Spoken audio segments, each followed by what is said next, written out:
Alright, somebody left a message saying that they wanted to hear me pray about my current situations, and so I'll do that and just kind of talk and pray at the same time, I guess.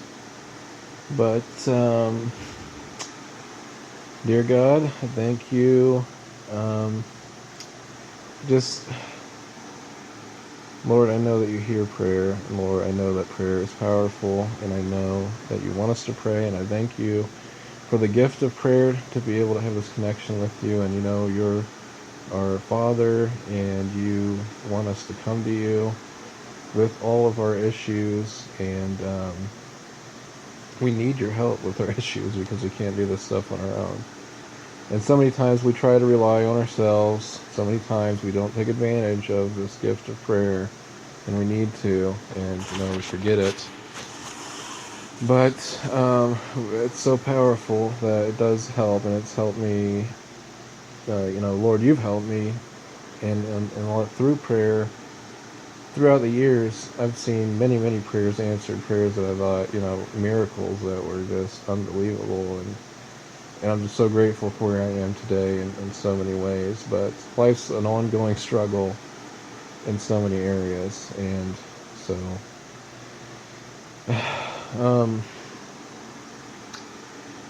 but, I've had this issue with at least a couple people in particular, but in general, working at a gas station, working the overnight shift in a town, unfortunately, where meth is an issue, and seeing a lot of drug addicts, a lot of alcoholics coming drunk when the bars close, a lot of people smoking weed, and in the state of Illinois, before long, it's going to be legal, recreational, and there's going to be a lot more of that, and I'm a recovering drug addict, and I don't like all this stuff, you know, um,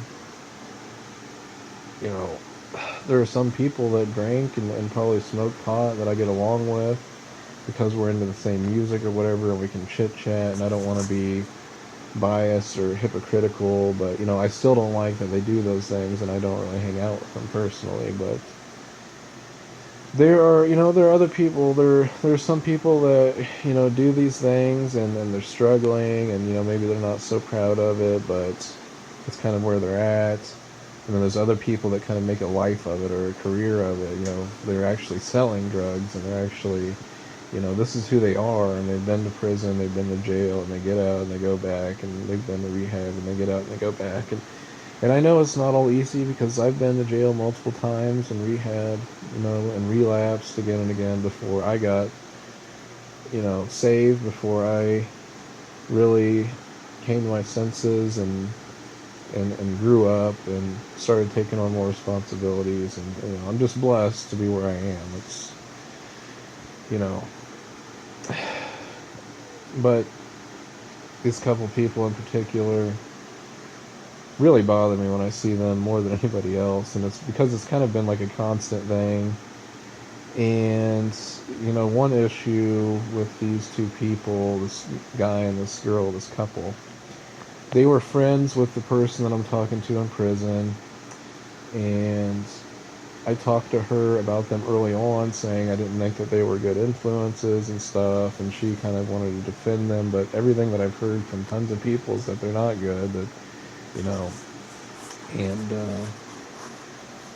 they weren't a couple then, and I didn't see them at the gas station then as customers. But all of a sudden, it's like I'm seeing them together. They're a couple now, and I'm seeing both of them.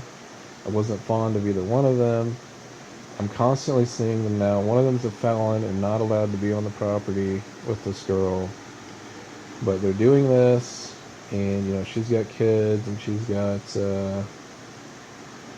had DCFS problems and stuff. I've seen them come in high before. I know that they're at least smoking pot. I don't know, but they're pretty grumpy. They have attitudes, and I don't like it when I see them. My nerves are shot, and I don't want them to be there. I want them to be gone. And knowing that there's things going on, these apartments, having people that aren't on a lease living there and stuff, people that aren't even allowed on the property.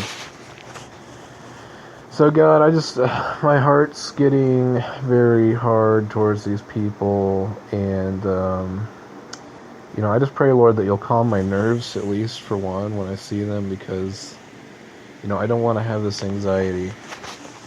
And, help me to just let these things go and let the chips fall where they may, because I have this burning desire to say something to them, just to maybe simply say, hey, felons aren't allowed on the property. But I know that they'll take it bad. I know it's not going to stop them. And, the only thing that I could do is what I have done, is talk to the landlord, talk to the police, and I just have to sit back. And, maybe something will happen. They'll get caught. People usually do, but, who knows how long. These people seem to be in and out of relationships a lot, too, because this girl was with another guy, shortly before him, so they might not even last, and he might move on, and maybe I won't have to see him, but, there's always regular customers that come in, like, every weekend, all the time, and you get so used to, and then all of a sudden it's like that you don't see him anymore. So I'm just kind of hoping for that, because it makes it a lot easier when, people that you have issues with just kind of disappear, right? When they move to another town or another state, or when they get locked up or whatever. And, it's like, at that point, you can just forget about them. They're out of your mind. But when you constantly see them, it's a struggle. It's an internal struggle to not be hateful towards these people, to not, it's not that, like, I want to hurt them, but I don't like the fact, the things that they're doing, that they're getting away with. I don't like, in their attitudes about everything. It's more like I just want justice to be served in a way, or I want them to grow up, and I want them to do things like they should, when I'm, trying to take on more responsibility and everything, and you see other people just getting by with, cheating systems and doing whatever else, and it's kind of like, kind of a strain. But I don't know, Lord, if you can give me any kind of a compassion or a better understanding of these people, because I know I don't know, they're living for the moment. They probably got really messed up lives, obviously. Don't think that they're really wanting to change, but they're trying to get by. I don't know. It seems all like a joke to me. Like, I don't know if they really are people that have, like, goals or plans in life or anything, but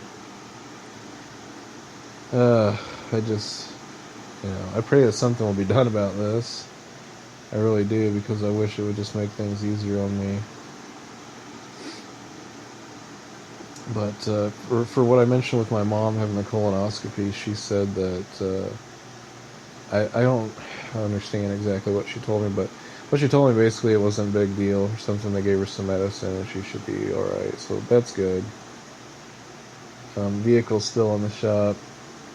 Gonna call tomorrow and see if I can at least get it back or something to drive for the weekend, but let's see what's going on with that. It's been in there 2 days. So, but man, every weekend now, I kind of, I still love my job a lot. Like I said, there's a lot of people that I look forward to seeing, and my job's pretty easy, so I can't really complain. It's simple. It can be stressful, but, and, I don't know if, because I get anxiety when these people come around, that, maybe I'm a little more stern with them, and, I don't want to be, but it's hard not to. And I'm generally kind of stern anyways, because I'm kind of a serious person when I'm at work. I'm, like, work-centered, and, when I'm working the register, it's like, okay, my job is to ring up the customer and to do everything, like, as quickly as possible and be respectful and stuff. But then there's people that, like, want to talk, and, I don't always smile. They want you to smile, and there's some people that, like, need their emotions, like, met at the register, Then there's people that just want to come in and just buy stuff and just go, and that makes it easy for me. But, especially when people come in intoxicated and stuff, they really want to joke, and they're like, oh, you don't think this is funny? I'm stumbling around. Isn't this funny? And I'm just kind of like, ugh. And they're like, you don't like drunk people, do you? And I'm like, no comment. Like, are you in here to buy anything, or just to mess around? But it's hard. I know that one prayer isn't going to solve everything, God, but I just pray that I'll keep praying about this. And I want to make this prayer as an encouragement always to other people who are having issues similar to mine. If you're dealing with somebody in your life who's personally hurt you, or who just gets under your skin, and you're starting to feel hard towards that person, that you'll pray about it, that God will soften your heart towards them. And because I've had those issues before, and it's helped, and it helps definitely when people just kind of disappear and move away or whatever, but you don't have to have contact with them. But unfortunately, in a situation like mine, there's nothing that I can really do. I mean, I could move to the kitchen, but I mean, it's kind of extreme. I'm not going to go to some extreme just for like a couple people that get under my skin every now and then. It's not going to happen. So it's an option. It's a possibility. If it ever got that bad, I do have options. I could always get a totally different job. I could move myself. I could do all kinds of things. But there's always going to be people that are going to get under your skin that you're going to have to deal with. It's an unfortunate part of life. But, it's kind of a fortunate part of life, too, because that's what life is about. Life is about, it's obviously about giving glory to the Lord and stuff, but if we're hardened towards people, then we can't, it doesn't help us to spread the gospel. It doesn't help us to be good examples. And, there are some people that we just need to stay away from. But, I just pray that maybe, when I see these people, I don't get so anxious. Just calm my nerves, Lord. Help me to breathe and just focus and just let things go.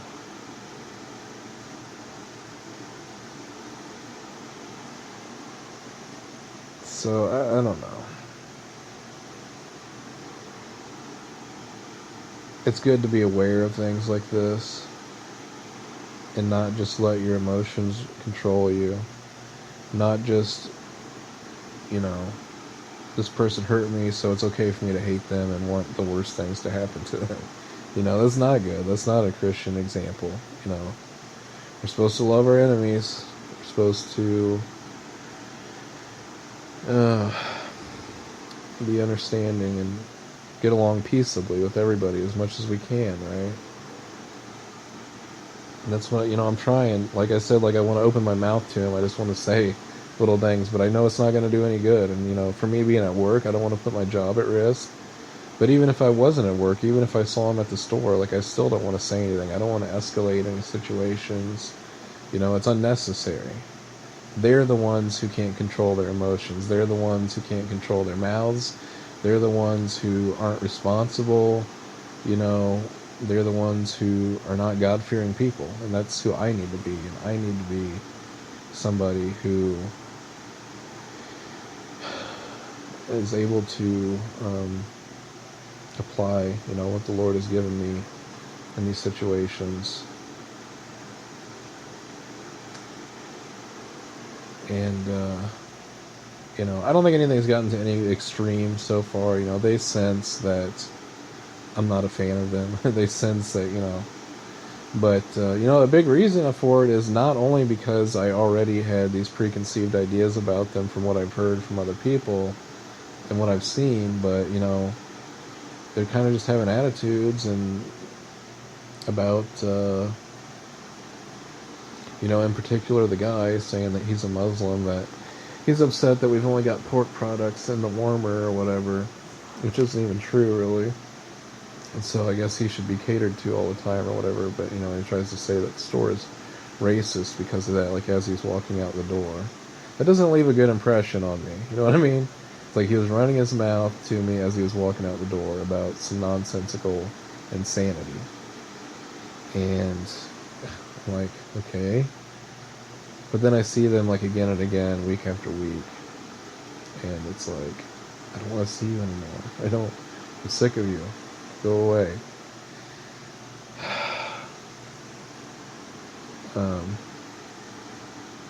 And not only that, I know that you should not be staying where you're staying. It's not like I want him to be homeless. It's not like I want her to be evicted. But, that's like their own consequences for what they've done. So if that does come to that, then, that's their fault.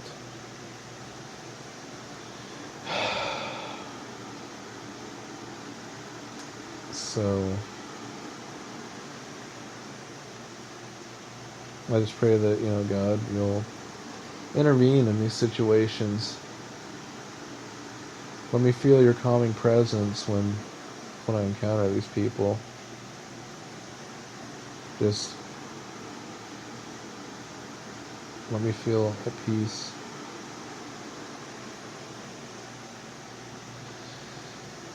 Just help me to be the better man that you want me to be.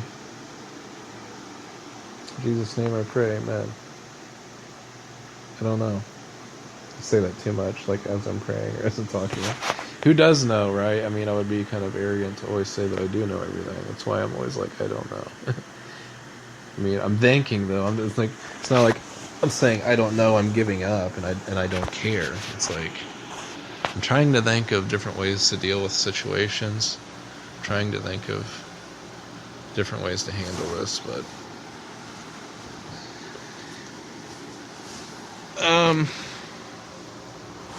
I was a little bit anxious the other night about the girl that I'm talking to in prison. Started thinking about her bad behaviors and stuff that I think that I notice, and worrying about the future. Is she going to get out and relapse and stuff? Of course, that doesn't really have a big bearing on me because that's her life, but I guess that I'm kind of emotionally involved with this girl somewhat.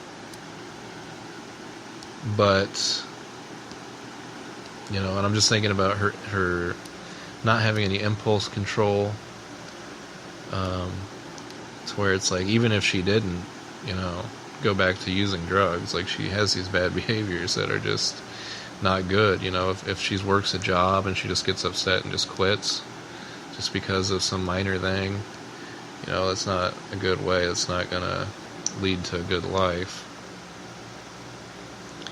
She's going to have to figure this stuff out. She's going to have to want to change. And but after all that's been said, I wrote a letter to her this week about boundaries and stuff. And I thought that maybe that would upset her, because talking about things like that before has upset her. And when she called tonight, she was actually pretty open. It's kind of like a roller coaster, because you never know. The next call she could be upset. I have no idea. But tonight's phone call was good, and it actually kind of relieved some anxiety that I've had. But, I go back to work tomorrow night, and then I see these people again, and then the anxiety probably returns. But they're kind of like a constant reminder of, like, her failures and stuff. I don't know, because they're people that she used to hang out with, so there's that too. But that's not what really bothers me about it. The thing that bothers the most about me is their attitudes towards me. And the girl, like, that I'm not fond of as the customer, there was one night where, she felt like I was kind of being snappy with how I was grabbing her products and scanning them or whatever. Maybe I was a little bit, but I don't know. I try to be the same that I am. I'm just kind of stern, maybe not graceful about it enough for her. But like when the receipt came out of the machine, she like snatched it up. She's like, I can snatch stuff too. I'm like, okay. She's like, you need to calm down. And it's like, you need to calm down. You guys are criminals. You need to get out of the store. I wish I could say that, but that wouldn't solve anything. So those are my thoughts, though, and I don't even want those thoughts. That's why I pray about this, that, I know eventually, people with attitudes, people, doing drugs and stuff like that, stuff catches up with them. I've seen it for the last 2 years that I've worked at this job. I've seen people come in constantly using, and, they get popped. So, in whatever ways. And, they might not even get arrested or anything like that, but, their relationship will fall apart. Whatever job she has, being a bar manager, it will fall apart. They can't hold anything together. So, it's all going to crumble. Everything's like an illusion. with that kind of lifestyle, it's just a matter of time before everything comes to a fall. Really, could be a while, but it'll happen, and who knows? So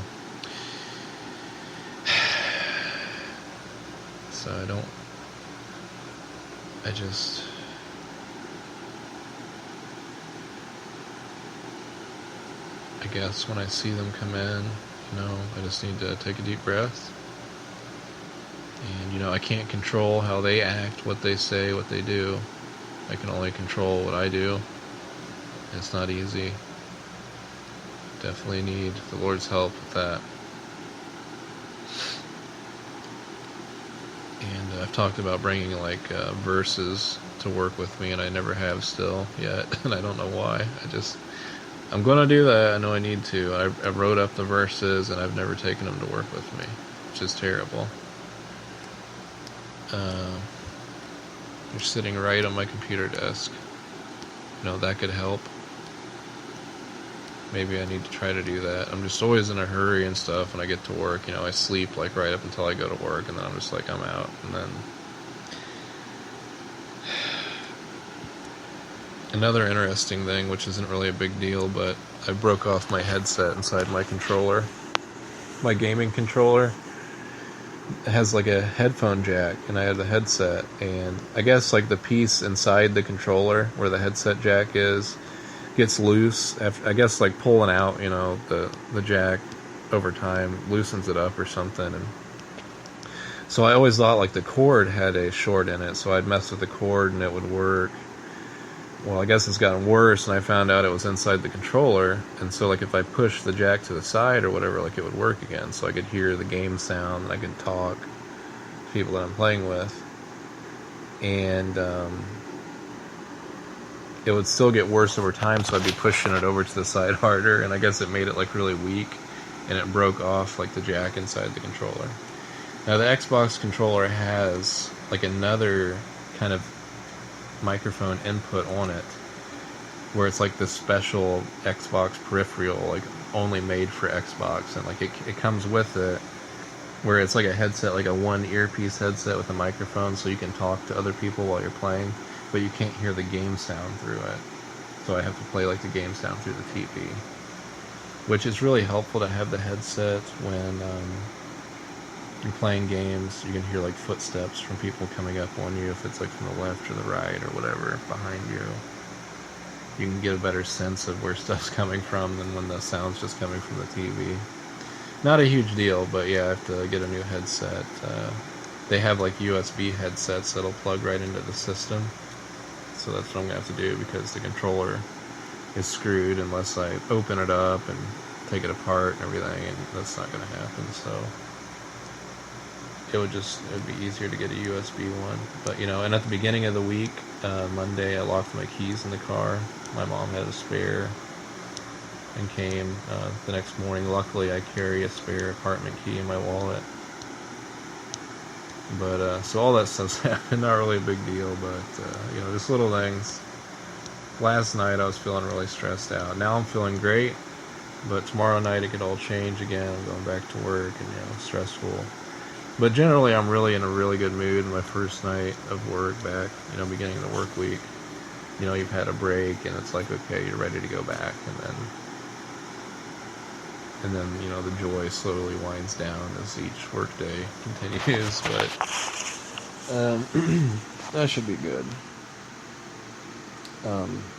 See, it was Monday that couple came in, right when I was there, right when I came in. I don't know if they. So I didn't see them all weekend. I don't know if they're purposely not showing up on the weekend. I doubt it. I wish they would just avoid my shift. But usually I don't do register on Mondays. What I did this Monday. Usually I'm in the kitchen, but they were there as soon as I came in. I was oh boy. And then later on she came back and got cigarettes. So I had to see him twice, basically. I'm sick of it, man. I hadn't seen these people for months. And it's now they're nonstop up there. we're the only place that's 24-hour in this town, so it's like everybody's gonna go there during those hours. It stinks. But I probably blabbed on for too long, so that's my prayer. God bless.